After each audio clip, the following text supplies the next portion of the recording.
వర్షాకాలం మొదలైంది. రామాపురం అనే చిన్న పల్లెటూరులో 3 రోజులుగా కుండపోత వర్షం కురుస్తోంది. రోడ్లన్నీ బురదమయంగా మారిపోయాయి. చెరువులు నిండిపోయాయి. పంట పొలాలన్నీ పచ్చగా, తాజాగా మెరుస్తున్నాయి. ఆ ఊరిలో రాములు అనే వడలమ్మే వ్యక్తి ఉండేవాడు. అతని భార్య పేరు సీతమ్మ. ఇద్దరూ కలిసి ప్రతి సాయంత్రం వేడివేడి మినప్పప్పు వడలు వేయించి మర్రి చెట్టు కింద అమ్మేవారు. వర్షం పడితే వడలకి డిమాండ్ ఇంకా ఎక్కువ. వేడి వడలు, కారప్పొడి, కమ్మటి కాఫీ. వర్షాకాలంలో రామాపురం వాసులకు ఇదొక పండుగలాంటి అనుభూతి. తెల్లవారుజామునే సీతమ్మ మినప్పప్పు నానబెట్టి రుబ్బురోలు దగ్గర కూర్చుంది. రాములు పొయ్యి దగ్గర నిప్పు రాజేస్తూ అన్నాడు, సీత, ఈ వర్షం చూస్తుంటే ఈరోజు వడలు రెట్టింపు అమ్ముడవుతాయి. కొంచెం ఎక్కువ పిండి రుబ్బు. సీతమ్మ నవ్వుతూ, మీకు వర్షం పడితే వ్యాపారం, నాకేమో రుబ్బురోలు తిప్పి చెయ్యి నొప్పి. మీరు కడాయి దగ్గర నించోవడమే గాని ఈ పిండి రుబ్బడం ఎంత కష్టమో తెలుసా అంది కవ్వింపుగా. ఇద్దరూ నవ్వుకుంటూ ఒకరికొకరు సాయం చేసుకుంటూ పిండి రుబ్బారు. తెల్లవారుజాము నుంచి పడే ఈ కష్టం తెలిస్తేనే ఆ వేడి వడల విలువ అర్థమవుతుందని ఇద్దరికీ తెలుసు. దగ్గరలోని పెద్ద మామిడి చెట్ల తోటలో ఒక కోతుల గుంపు నివసిస్తూ ఉండేది. ఆ గుంపులో చిట్టి అనే చిన్న కోతి ఉండేది. చిట్టికి తినడం అంటే విపరీతమైన ఇష్టం. కానీ ఓపిక తక్కువ, తెలివి తక్కువ. ఆ రోజు ఉదయం రాములు చెట్టు కింద పెద్ద కడాయిలో వడలు వేస్తున్నాడు. వాసన ఊరంతా వ్యాపించింది. అదే సమయంలో గొడుగులు పట్టుకుని బజారుకొచ్చిన 4-5 కస్టమర్లు దుకాణం ముందు గుమికూడారు. మొదటి కస్టమర్ సుబ్బారావు డబ్బులు తీస్తూ, రాములు, ఈ వర్షంలో నీ వడలు తినందే మనసు నిలవదయ్యా, 10 వడలు కట్టు అన్నాడు. రాములు నవ్వుతూ, అలాగే అన్నయ్య, ఇప్పుడే కొత్తవి దింపుతా, వేడివేడిగా ఇస్తా అన్నాడు వడలు జల్లెల్లో వేస్తూ. మూడో కస్టమర్ పక్క ఊరు నుంచి వచ్చిన కుర్రాడు వెంకటేషు. బాబాయ్, నీ వడలు ఫేమస్ అని విని వచ్చాను. ఒక 10 నిమిషాలు ఆగుతా, వేడివి కావాలి అంటూ చిరునవ్వుతో ఆగాడు. ఇలా చెట్టు కింద వర్షంలో తడుస్తూనే గొడుగుల కింద నుంచుని కబుర్లు చెప్పుకుంటూ నవ్వుకుంటూ కస్టమర్లు వడల కోసం ఎదురుచూశారు. ఆ సందడి, వాసన మామిడి చెట్టు వరకు వ్యాపించింది. తోటలో ఊగుతున్న చిట్టి ముక్కు అటువైపు తిరిగింది. అమ్మో, ఎంత మంచి వాసన! ఇవాళ ఏదైనా చేసి ఆ వడలు తినాలి అనుకుంది చిట్టి నోరు ఊరుతూ. రాములు వ్యాపార పనులో నిమగ్నమై ఉండడం చూసి చిట్టి నెమ్మదిగా చెట్టు దిగి కంపచాటుగా పాకుతూ వచ్చి ఒక వేడి వడ టపీమని తీసుకుంది. కానీ అది చాలా వేడిగా ఉండడంతో అయ్యయ్యో కాలింది బాబోయ్ అంటూ ఒక చేతి నుంచి మరో చేతికి మార్చుకుంటూ తోక ఊపుకుంటూ 2 కాళ్ల మీద గంతులు వేస్తూ ఎగిరింది. వడను అలానే నేలమీద పడేసి తోక ముడుచుకొని చెట్టెక్కేసింది. ఆలోచించకుండా తొందరపడి ఏదైనా చేస్తే ఇలాంటి అవమానమే ఎదురవుతుందని చిట్టికి ఆ క్షణంలో అర్థం కాలేదు. కానీ ఆ నొప్పి మాత్రం బాగా గుర్తుండిపోయింది. చిట్టికి కోపం, పంతం రెండూ పెరిగాయి. ఈసారి ఒక్క వడ కాదు, మొత్తం ప్లేటే ఎత్తుకెళ్తా అనుకుంది. ఉన్నదానితో సరిపెట్టుకోకుండా ఇంకా ఇంకా కావాలనుకునే ఆశే చిట్టిని ఈ నిర్ణయం వైపు నడిపించింది. రాములు కొంచెం దూరంలో సుబ్బారావుతో మాట్లాడుతున్నాడు. అన్నయ్య, రేపు మా పిల్లాడి పుట్టినరోజుకి 50 వడలు కావాలి, రాత్రికల్లా చెప్పు అని సుబ్బారావు అడుగుతుండగా రాములు లెక్కలు వేసుకుంటూ, తప్పకుండా అన్నయ్య, పొద్దున్నే మీ ఇంటికే పంపిస్తా అని బదులిస్తాడు. ఇద్దరూ ఆ మాటల్లో మునిగిపోగా చిట్టి చాటుగా వచ్చి వేడి వడల ప్లేటు మొత్తం ఎత్తుకొని పరుగుతీసింది. కానీ వర్షం వల్ల నేల జారుడుగా బురదగా మారిపోయింది. 2 అడుగులు వేయగానే అమ్మో అంటూ కాలు జారి ప్లేటుతో సహా బోర్లా బురదలో పడిపోయింది చిట్టి. వడలన్నీ ప్లేట్ నుంచి ఎగిరి బురదలో పడి తినడానికి పనికి రాకుండా పాడైపోయాయి. ఈసారి తనకు వడలు దొరకలేదు. రాములకి కూడా నష్టమైంది. అత్యాశకు పోతే చేతికందింది జారిపోతుందని చిట్టికి ఆ బురద స్నానంతో బాగా అర్థమైంది. రాములు మొహం చిన్నబోయింది. ఈ కోతి వల్ల ఈరోజు వ్యాపారం మొత్తం దెబ్బతింది అని నిట్టూర్చాడు. చిట్టి సిగ్గుతో బాధతో దూరంగా ఉన్న చెట్టు కొమ్మ మీద కూర్చుని బావురుమంది. సాయంత్రం ఇంటికొచ్చిన రాములు మొహం చూసి సీతమ్మ కంగారుగా అడిగింది, ఏమైంది? ఎందుకు అంత నిరుత్సాహంగా ఉన్నారు? రాములు నిట్టూర్చుతూ, ఆ కోతి మధ్యాహ్నం మొత్తం ప్లేట్ ఎత్తుకెళ్ళి బురదలో పడేసింది. 50 వడలు వేస్ట్ అయ్యాయి. సుబ్బారావు ఆర్డర్ కూడా ఆలస్యమైంది అన్నాడు నిరాశగా. సీతమ్మ కొంచెంసేపు ఆలోచించి నవ్వుతూ అంది, అయ్యో, అంతదానికే అంత బాధపడతారేంటి? పోయిన వడల సంగతి పోనీయండి, రేపు కొత్తగా వేద్దాం. కానీ ఒక్క విషయం, ఆ కోతి కావాలని చెడ్డది కాదేమో, ఆకలికి వాసనకి ఆగలేక చేసుంటుంది. మనం కూడా అప్పుడప్పుడు తప్పులు చేస్తాం కదా. రాములకి భార్య మాటల్లో ఉన్న నిజాయితీ నచ్చింది. నిజమే సీత, కోపం వచ్చినా దానికి కూడా ఒక అవకాశం ఇవ్వాలేమో అన్నాడు మెల్లగా నవ్వుతూ. అది సంగతి. కోపం తగ్గించుకొని ఆలోచించటమే మీలో నాకు నచ్చే గుణం. క్షమించే గుణం ఉంటేనే కదా కొత్త బంధాలు ఏర్పడేది అంటూ సీతమ్మ భర్తకి వేడి కాఫీ అందించింది. అది చూసిన ఊరి వృద్ధ రైతు వెంకట్రావు తాత తన కర్రతో నడుచుకుంటూ వచ్చి చిట్టివైపు చూసి నవ్వుతూ అన్నాడు, ఒరేయ్ కోతిపిల్ల, విను, దొంగతనంగా దక్కేదానికంటే అడిగి తీసుకున్నది తీయగా ఉంటుంది. కష్టపడకుండా మర్యాదగా అడగకుండా తిన్నదానికి రుచి ఉండదు, గౌరవం అసలే ఉండదు. ఈ మాట చిట్టి చెవిలో మార్మోగింది. తను చేసిన తప్పు, రాములు బాధపడిన మొహం అన్నీ గుర్తొచ్చాయి. మరుసటి రోజు ఉదయం వర్షం కొంచెం తగ్గింది. చిట్టి చెట్టు దిగి భయంగా తల ఉంచుకొని రాములు దుకాణం దగ్గరికొచ్చి మౌనంగా కూర్చుంది. దొంగతనం చేయలేదు, అరవలేదు, ఏమీ ఎత్తుకోలేదు, కేవలం కూర్చుంది. తప్పు చేసినప్పుడు దాన్ని దాచుకోకుండా, భయపడకుండా ఎదుర్కోవడంలోనే నిజమైన ధైర్యం ఉందని చిట్టి ఆ క్షణంలో నిరూపించింది. రాములు మొదట ఆశ్చర్యపోయాడు. తర్వాత చిరునవ్వుతో అడిగాడు, ఏంటి, నిన్న చేసిన పని గుర్తొచ్చిందా? చిట్టి తల వంచి కళ్ళు దించుకుంది. మనిషిలా కాకపోయినా ఆ కళ్ళలో పశ్చాత్తాపం స్పష్టంగా కనిపించింది. రాములకి ఎందుకో ఆ చిన్న ప్రాణి మీద జాలి కలిగింది. ఒక వేడి వడను చల్లార్చి ఆకులో పెట్టి చిట్టికి అందించాడు. ఇదిగో, అడిగి తీసుకుంటే ఎంత తీపిగా ఉంటుందో చూడు. చిట్టి ఆనందంగా నెమ్మదిగా ఆ వడను తినేసింది. ఇప్పుడు దానికి ఆ రుచి 10 రెట్లు తీయగా అనిపించింది. ఎందుకంటే అది అడిగి గౌరవంగా పొందిన వడ. ఆ రోజు నుంచి చిట్టి ఎప్పుడూ దొంగతనం చేయలేదు. ప్రతి సాయంత్రం రాములు దుకాణం దగ్గర నెమ్మదిగా వచ్చి కూర్చునేది. వర్షం పడినప్పుడల్లా రాములు ఒక వడ చిట్టికి పెట్టేవాడు. రాములు చిట్టి మంచి స్నేహితులయ్యారు. వర్షాకాలంలో ఆ చిన్న దుకాణం దగ్గర ఒక మనిషి, ఒక కోతి కలిసి కూర్చొని వడలు పంచుకోవడం రామాపురం వాసులందరికీ ఒక ముచ్చటైన దృశ్యంగా మారింది. నీతి: దొంగతనంగా సంపాదించింది ఎప్పటికీ సంతృప్తినివ్వదు, గౌరవాన్ని ఇవ్వదు. ఓపికగా ఉండి మర్యాదగా అడిగి పొందిందే నిజమైన తీపి, నిజమైన సంతోషం. ఈ వీడియోలో మీకు ఒక అద్భుతమైన కథ చెప్పబోతున్నాను. అది మీకు నవ్వు తెప్పిస్తుంది, ఆలోచింపచేస్తుంది, జీవితంలో ఒక గొప్ప పాఠం నేర్పిస్తుంది. ఒక చిన్న గ్రామంలో రామయ్య అనే పేద కుటుంబంలో 10 ఏళ్ల చిన్నారి సోమడు హఠాత్తుగా ఒకరోజు చనిపోయాడు.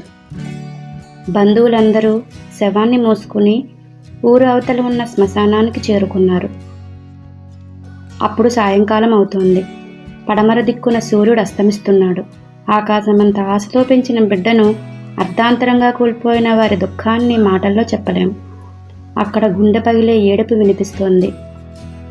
శ్మశానంలో బోడి చెట్టు మీద కూర్చున్న రాబందు గద్దప్ప కళ్ళు మెరిశాయి. లోపల మాట్లాడుకుంటూ, అబ్బా, చాలా రోజుల తర్వాత మంచి భోజనం దొరికింది. కానీ ఈ జనం ఇక్కడే ఉంటే నా పని కష్టమవుతుంది. వీళ్ళని ఎలాగైనా ఇక్కడ నుంచి పంపించాలి. రాబందు నేరుగా వచ్చి బంధువుల ముందు వాలింది, కన్నీళ్లు తెప్పించుకుంటూ.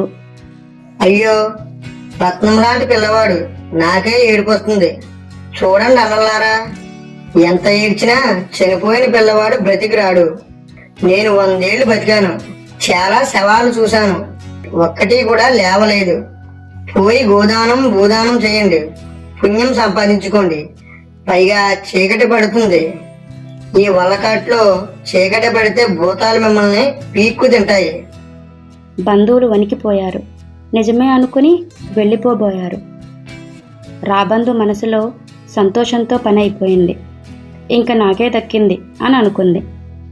సరిగ్గా అప్పుడే పక్కనే ఉన్న బొరియలోంచి తెలివైన నక్క బయటకొచ్చింది. రాబందు నక్కను చూసి మనసులో అనుకుంది, అరే, ఈ దొంగనక్క ఎక్కడి నుంచి వచ్చింది? నా వంతు భోజనం తినేస్తుంది. దీన్ని ఎలాగైనా అడ్డుకోవాలి. ఆగండి ఆగండి, ఇప్పుడే వెళ్ళిపోతున్నారేమిటి? ఈ రాబందు మాటలు నమ్ముతున్నారా? దీని మాటలు వినకండి. చచ్చిన వాళ్ళు బ్రతుకుతారు. పూర్వం సావిత్రి భర్త సత్యవంతుడు బ్రతికి రాలేదా? చంద్రమతి కొడుకు తిరిగి బ్రతికి రాలేదా? అలాగే మీ పిల్లవాడు కూడా బ్రతకొచ్చు. రేయ్, నిన్న పుట్టిన గుంటనక్క, పెద్దవాళ్ళు మాట్లాడుతుంటే మధ్యలో దూరతావేమిటి? పెద్దరికం వయసుతో రాదు, బుద్ధితో వస్తుంది. మీరు పెద్ద వయసులో పెద్ద చెట్టు మీద కూర్చుని శవాలు వెతుకుతున్నారు. ఇది గొప్పతనమా? మీరు అలా ఉంటే లాభం లేదు. శివుణ్ణి ప్రార్థించండి, ఆయన మీ కొడుకుని బ్రతికిస్తాడు. బంధువులకు ఆశ కలిగింది. మళ్ళీ ఆగిపోయారు. ఇంతలో పొదల్లోంచి ఒక లావాటి తోడేలొచ్చింది. పేరు మొండివాడు. రాబందు నక్క ఇద్దరూ తోడేలుని చూసి ఒకేసారి అన్నారు, నువ్విక్కడికి ఎందుకు వచ్చావు? తోడేలు నిర్లక్ష్యంగా, ఎందుకేమిటి? ప్రక్కనే నా గుహ ఉంది, శవం వాసన వస్తే వచ్చాను. మీకేమన్నా అభ్యంతరమా? ఇక్కడ నీకు వాటా లేదు, వెళ్ళు. వాటా లేదా? ఇప్పుడు నేను వాటా తీసుకుంటాను. అడిగేవాళ్ళు ఎవరు? రాబందు తోడేలుతో ఇలా అంది. సరే సరే, మనం ముగ్గురం కలిసి పంచుకుందాం. కానీ ముందు ఈ జనాన్ని పంపించాలి. తోడేలు బంధువులతో గంభీరంగా, వినండి, నేను ఈ శ్మశానంలో ఎప్పటి నుంచో ఉంటున్నాను. ఈ శ్మశానంలో రాత్రిపూట ఒక భయంకరమైన రాక్షసుడు వస్తాడు. వాడు బ్రతికి ఉన్న వాళ్ళను కూడా పట్టుకుంటాడు. నేను స్వయంగా చూశాను. నువ్వు అబద్ధం చెప్తున్నావు. నేను ఎప్పుడూ ఇక్కడే ఉంటాను, నాకెప్పుడూ కనిపించలేదు. తోడేలు సిగ్గుపడి, సరే, నేను అబద్ధం చెప్పాను. కానీ ఈ జనం వెళ్ళకపోతే మనకు తినే అవకాశం రాదు కదా, అందుకని. వీళ్ళ మాటలు వినకండి, వీళ్ళు స్వార్థపరులు. మీరు ఇక్కడే ఉండి శివుని ప్రార్థించండి. ముగ్గురు జంతువులు మళ్ళీ పరస్పరం తర్జన భర్జన పడ్డాయి. నక్క, నువ్వు వీళ్ళను ఆపుతావా? వీళ్ళని ఆపితే చీకటి పడిన తర్వాత కూడా ఇక్కడే ఉంటారు. అప్పుడు నేను నేరుగా వెళ్ళి తీసుకుంటాను. నేరుగా వెళ్తావా? వాళ్ళు నిన్ను చూసి పరిగెత్తుతారు. పరిగెత్తినా పట్టుకుంటా.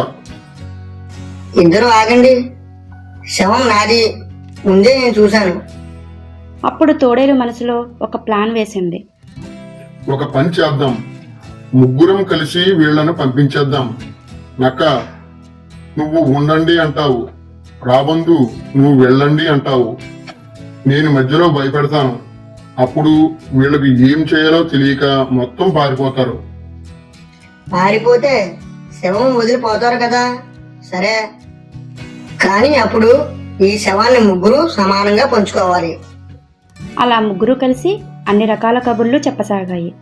రాబంతు వేదశాస్త్రాలు చెప్పింది, నక్క పురాణాలు చెప్పింది, తోడేలు శ్మశానంలోని భయంకరమైన విషయాలు చెప్పింది.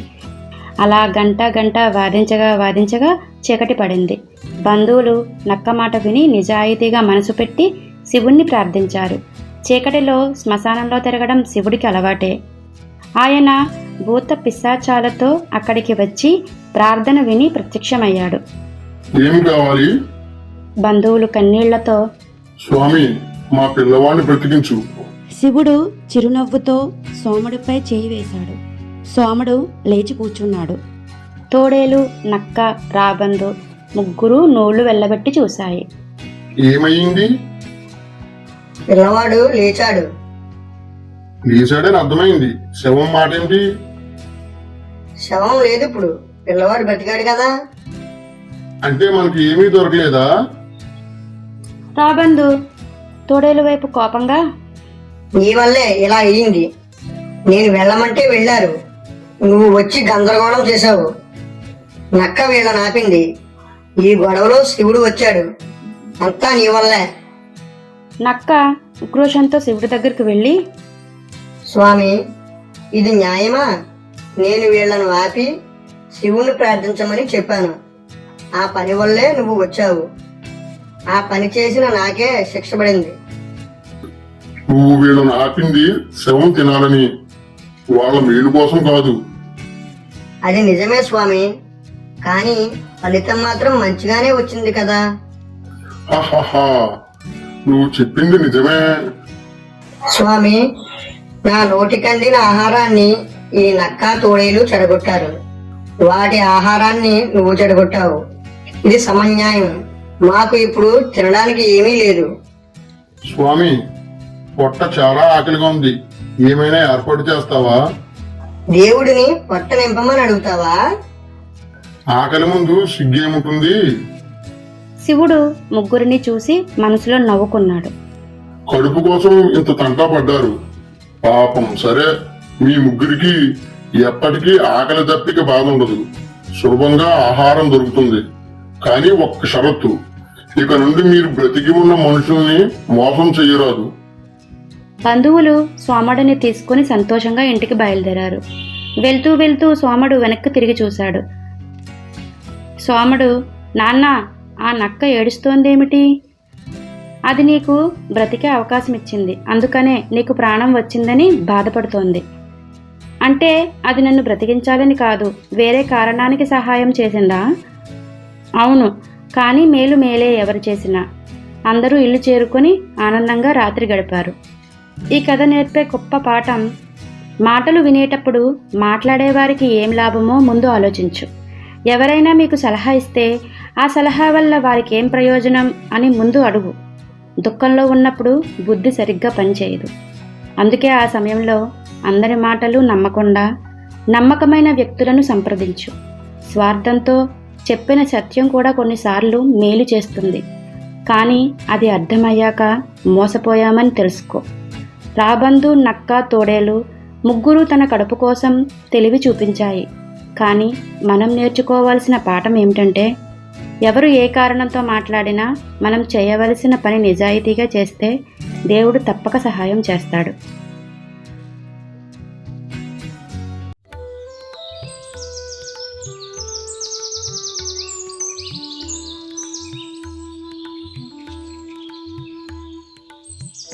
ఆంధ్రప్రదేశ్ రాష్ట్రంలో తూర్పుగోదావరి జిల్లాలో ఉన్న ఒక చిన్న గ్రామం చెందుర్తి. ఆ గ్రామం పేరు చెప్పగానే గుర్తుకు వచ్చేది పచ్చని పంట పొలాలు, గాలిలో ఊగే వరిగింజలు, రైతుల కష్టంతో మెరుస్తున్న నేల మరియు పురాతన దేవాలయాలు. ఆ గ్రామంలో రామయ్య అనే ఒక రైతు ఉండేవాడు. అతడు కష్టపడే రైతు మాత్రమే కాదు, తన పని పట్ల ఎంతో ప్రేమ ఉన్న మనిషి. రామయ్యకి 2 కొడుకులు. పెద్దవాడు శంకర్, చిన్నవాడు రాజు. శంకర్ చదువులో బాగా ఉండేవాడు, కానీ వ్యవసాయం అంటే ఇష్టం ఉండేది కాదు. రాజు మాత్రం చిన్నప్పటి నుంచే తన తండ్రితో పొలాల్లో తిరుగుతూ వ్యవసాయం నేర్చుకుంటూ పెరిగాడు. రామయ్య వ్యవసాయం చేస్తూ వచ్చిన డబ్బులతో 2 కొడుకులను బాగా చూసుకునేవాడు. ఒకరోజు రామయ్య తన 2 కొడుకులను పిలిచాడు. మన పొలం మనకు అన్నం పెడుతుంది, ఈ నేల మనకు జీవం ఇస్తుంది. మీరు ఇద్దరూ దీని విలువ తెలుసుకోవాలి, అంతేకాదు ఎదుటివారికి వీలైనంత సహాయం చేయాలి అని అంటాడు. శంకర్ నవ్వుతూ, నాన్న, ఈ రోజుల్లో వ్యవసాయం చేసేదెవరు? నేను సిటీకి వెళ్ళి జాబ్ చేస్తాను, డబ్బు సంపాదిస్తాను, అక్కడే మంచి జీవితం ఉంది. రాజు మాత్రం, నాన్న, నేను నీతోనే ఉంటాను. ఈ పొలమే నా ప్రపంచం. మన ఊర్లో ఉంటూ వ్యవసాయం చేస్తూ ఆనందంగా ఉంటాను అని అన్నాడు. కాలం గడిచింది. రామయ్య వృద్ధుడయ్యాడు. అతని ఆరోగ్యం బలహీనపడింది. రామయ్య పెద్ద కొడుకైన శంకర్ని మార్చడానికి ఒక ఆలోచన చేశాడు. ఒకరోజు ఆయన ఇద్దరు కొడుకులను దగ్గరికి పిలిచాడు. నా దగ్గర మీకు ఇవ్వడానికి ఏమీ లేదు, కానీ మీ ఇద్దరికీ చెప్పాల్సిన రహస్యం ఒకటి ఉంది. మన పొలంలో ఎక్కడో ఒక చోట ఖజానా దాగి ఉంది, దాన్ని మీరు వెతకండి అని అన్నాడు. ఇలా చెప్పి కొద్ది రోజుల్లోనే రామయ్య మరణించాడు. తండ్రి చెప్పిన మాటలు గుర్తుకు వచ్చి శంకర్, ఖజానా అంటే డబ్బు బంగారం ఉండాలి, మనం వెంటనే వెతకాలి అన్నాడు. రాజు కూడా అంగీకరించాడు. ఇద్దరూ కలిసి పొలాన్ని మొత్తం త్రవ్వడం ప్రారంభించారు. రోజు పొలం దున్ని మట్టి తిప్పి ప్రతి మూలను వెతికారు. కానీ ఎంత వెతికినా ఖజానా కనిపించలేదు. శంకర్ కోపంతో, మన నాన్న మనల్ని మోసం చేశాడు, ఏ ఖజానా లేదు. రాజు మాత్రం, అలా అనుకో అన్నా, నాన్న చెప్పిన మాటల్లో తప్పు ఉండదు, ఇంకోసారి వెతుకుదాం. ఇద్దరూ తవ్విన పొలాన్ని అలాగే వదిలేయకుండా రాజు ఒక ఆలోచన చెప్పాడు. కష్టపడి పొలం దున్నాం కదా, ఇప్పుడు విత్తనాలు వేసి పంట పండిద్దాం. శంకర్ మొదట ఇష్టపడలేదు. కానీ తాను చదువుకున్న తెలివితో రాజు తనకు వ్యవసాయం మీద ఉన్న అనుభవంతో కలిసి పనిచేయడం మొదలుపెట్టారు. విత్తనాలు వేశారు, నీరు పెట్టారు, ఎండలో కష్టపడ్డారు, వర్షం వచ్చినప్పుడు ఆనందించారు. వ్యవసాయం చేయడంలో కొత్త పద్ధతులను ఉపయోగించి రోజూ పొలం చూసుకుంటూ పంట పెరుగుదల చూసి ఆశ్చర్యపోయారు. కొద్ది నెలల్లోనే పొలం పచ్చగా మారింది, పంట బాగా వచ్చింది. గ్రామంలో అందరూ ఆశ్చర్యపోయారు. పంట కోత సమయంలో వాళ్ళు ఊహించని లాభం వచ్చింది. వాళ్ళు సంపాదించిన డబ్బు చూసి శంకర్ ఆశ్చర్యపోయాడు. ఇది నిజంగా ఖజానా లాంటిదే అన్నాడు. అప్పుడు రాజు నవ్వుతూ, అన్నా, ఏ తండ్రి తన కొడుకులను మోసం చేయాలని చూడడు. ఇదే నాన్న చెప్పిన ఖజానా. మన కష్టం, మన చెమట, ఇవే నిజమైన సంపద. శంకర్ కళ్ళల్లో నీళ్లు వచ్చాయి. నేను తప్పు చేశాను, వ్యవసాయం అంటే చిన్న చూపు చూశాను, కానీ ఇది చిన్న పని కాదు, చాలా గొప్ప పని. ఆ రోజు నుంచి ఇద్దరూ కలిసి కొత్త పద్ధతులు నేర్చుకున్నారు. డ్రిప్ ఇరిగేషన్, ఆర్గానిక్ ఫార్మింగ్ వంటి కొత్త పద్ధతులు ఉపయోగించి పంటను మరింత మెరుగుపరిచారు. గ్రామంలోని ఇతర రైతులకు కూడా సహాయం చేశారు. వాళ్ళు నేర్చుకున్న విషయాలు అందరితో పంచుకున్నారు. చందుర్తి గ్రామం క్రమంగా అభివృద్ధి చెందింది. ఒకరోజు గ్రామంలో రైతుల సమావేశం జరిగింది. అందరూ రామయ్య కొడుకులను అభినందించారు. ఒక వృద్ధ రైతు చెప్పాడు, మీ తండ్రి నిజమైన గురువు. ఆయన మీకు డబ్బు ఇవ్వలేదు, కానీ జీవితానికి అవసరమైన పాఠం నేర్పాడు. సాంకేతికత పెరుగుతున్న ఈ రోజుల్లో రైతును అందరూ తక్కువగా చూస్తున్నారు. ఎంత డబ్బు సంపాదించినా దానిని వారు తినలేరు. రైతు పండించేదే తినాలి. అందుకే రైతు ఇప్పుడే కాదు, ఎప్పుడూ రాజే. శంకర్, రాజు ఇద్దరూ తల వంచి నమస్కరించారు. ఆ రోజు నుంచి వాళ్ళు ఒక మాటను ఎప్పుడూ గుర్తుంచుకున్నారు. పొలం మీద ప్రేమ ఉంటేనే జీవితం పచ్చగా ఉంటుంది. కష్టపడి చేసినదే నిజమైన సంపద. వ్యవసాయం చిన్న పని కాదు, అది మన జీవితానికి ఆధారం.